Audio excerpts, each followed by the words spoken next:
the newly appointed Secretary General of Mkhonto Sizwe, Floyd Shivambu, is here with us. Good to have you. It's been a long time coming. Thank you very much for having us, and greetings to the viewers of SABC, and greetings to the people of South Africa. Well, you know, they say in politics, a week is a long time in politics, but it would seem in MK hours are a long time. When we're trying to arrange this interview, you had a totally different head. And 2 hours later, you're somebody else completely. When was this process of appointing you as the Secretary General finalized? No, look, the president of Mkhonto Sizwe always interacts with the national officials who are a recognized structure in the constitution of Mkhonto Sizwe. And then once that process is finalized, then affects the appointment. So the constitution empowers him to make appointments into the national leadership structures of Mkhonto Sizwe. But there had been discussions before from the president to indicate that now that the Secretary General, Dr. Sizwe Maseko, has to return to work, they might request that we play that particular role in Mkhonto Sizwe party.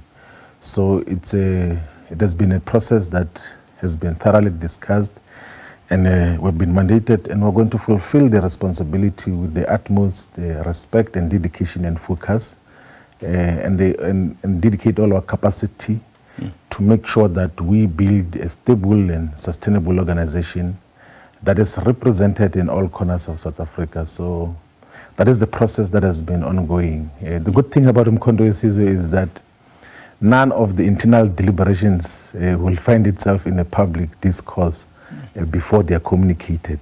So only once the decisions have been communicated, you will know the position of Mkhonto Sizwe. Otherwise, before that, the rest of the things just become gossip and speculations. We are a disciplined organization that only communicates collective and sound decisions that are taken by the movement. Yeah. You would agree with me that there's been quite a high turnover of the Secretaries General. I mean, you've just come into this position, so there were so many people before you, and the party is not even a year. So is Floyd Shivambu going to last in this position, or is another 2 months and then you're out, somebody comes in? No, look, I think there has to be context as to understanding that. So, you know, one of the things which we have to say to the people of South Africa is that President Zuma knows what he's doing in terms of founding this organization. And at the founding stages, when certain things foundationally do not make sense, they have to be changed so that the foundation is not defected, the foundation is not corrupted in the manner that it is. So there have been changes of Secretary General positions 2 times. The other responsibility that was changed was due to the incumbent SG being a member of parliament. And Mkhonto Sizwe, there's a principle that you can't be a member of parliament and be a Secretary General. So when Sihle Ngubane was Secretary General, when he accepted the responsibility of being a member of parliament, he had to vacate the position. And now Dr. Maseko has other obligations as a government employee. But the other changes were due to political considerations to say that these perhaps were not the suitable candidates due to one reason or another.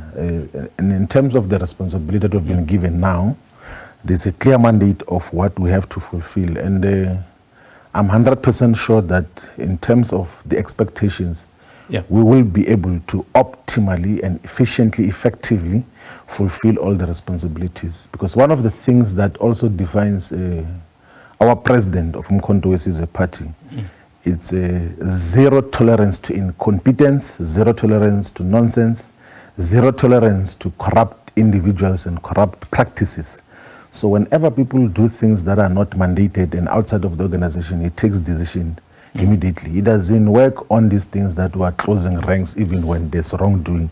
And I'm 100% sure that I'm not that character that will do wrong things. I'm not incompetent. I'm actually like far much more suitable for the responsibility or whatever responsibility that the organization can assign to me. So I think we're in for a long haul in the organization, because he will never irrationally take a decision that shifts positions for the sake of it. He does it for sound political, ideological, and organizational purposes and reasons in the manner that it is. So we're here to play the role of Secretary General of Mkhonto Sizwe. You know, as you articulate some of the decisions and your approach, there's a lot of emphasis on the president.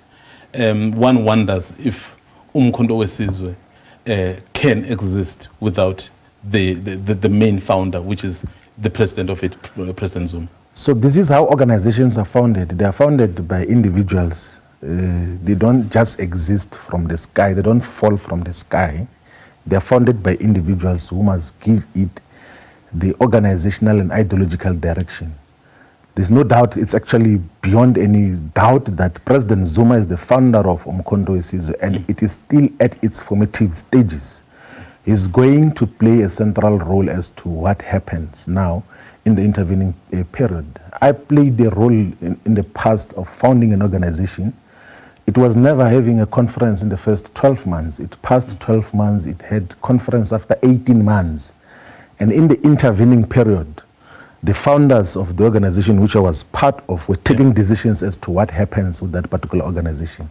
Some organizations, by the way, we found for more than 10 years. We've got organizations that are represented in parliament, who have been in municipalities. Some are even occupying government responsibilities, but I have never been to elective conferences. Their founders are still giving it the direction that it deserves. So there's absolutely nothing wrong for President Zuma to give the ideological, political, and organizational guidance to Mkhonto Sizwe.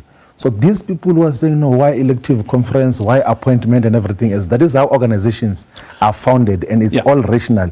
Anything else will be disastrous, will be suicidal, will be apocalyptic in the manner that it is. So we have, as an organization, a leader who is responsible. He knows what he is doing. He has got massive experience in terms of organizational leadership. He has been a Deputy Secretary General of the ANC, he has been a chairperson of a province, he has been a Deputy President of an organization, he has been a President of the organization, so he has got profound experience. He knows what works and what doesn't work. Yeah, no, I think I understand that. Yes. But you and I know former President Zuma is not a young man anymore. Yes. And then at some point, some will have to come and take over. In the constitution of the MK party, there is no provision for the elective conference. How do you envisage to navigate that eventuality, that at some point, so as someone who will exit the stage in terms of handing over to the younger ones, how are you going to navigate that stage? So, you know, part of the ideological, political guidance that is provided by President Zuma now is that we are founding an organization, and if you want to base that organization on elective conferences, you're going to make it vulnerable and accessible to factional politics, but also to influence of money that is going to come from wrong sources to influence its direction and even capture it for wrong purposes.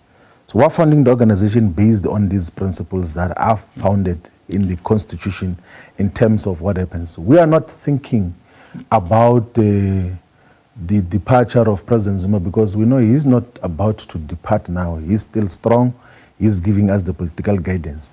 And once the organization has gained its full traction, it's founded in all the voting districts, in all the wards, in all the sub-regions, regions, provinces. And once it has been able to overcome some of its immediate challenges, perhaps hindsight, or maybe later on, will then be able to reflect as to what do we do differently? How do we constitute the processes of selecting leadership, or do we assign that responsibility to someone else? But that will happen as and when we come across the bridge. We are not obsessed about that particular aspect. The immediate task that we have now, which is defined in the Constitution, is to build the presence of the organization in all corners of South Africa. And we're going to do exactly that. I get you. That's for the future, from what you are saying. Yes. But as I'm saying, God forbid, nothing happens to President Zuma. Nothing will happen to President Zuma. But you and I, so are not God. Yeah, no, yeah. We, do you know? And we are. Okay. Also, here's what I want to ask. Yes. What if tomorrow something happens? He is incapacitated in one way or the other. How do you then get to resolve the leadership issue? We don't work on those postulations. We are not even working on those postulations. What we know now is that the leadership collective which President Zuma has assembled thus far is a responsible leadership that knows what has to happen, if anything were to happen. And we don't even think about that, by the way.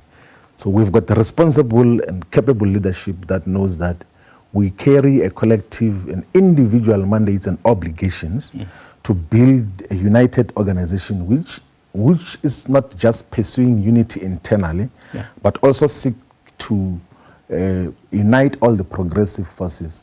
So there is absolutely no confusion, and I wouldn't think that we would write a constitution and a framework based on suspicions or superstitions that someone is going to disappear. We know what we're doing. President Zuma is leading us now, and we all of us know, responsibly know, what should happen if you said God forbid, and we say that as well, that, and we know that there's nothing that is going to happen wrong to President Zuma. You know, sitting here listening to you, wearing the green colors, and I mean, you and I so have worked together, well, together, not necessarily in the same organization. I've been in the media space, you've been in the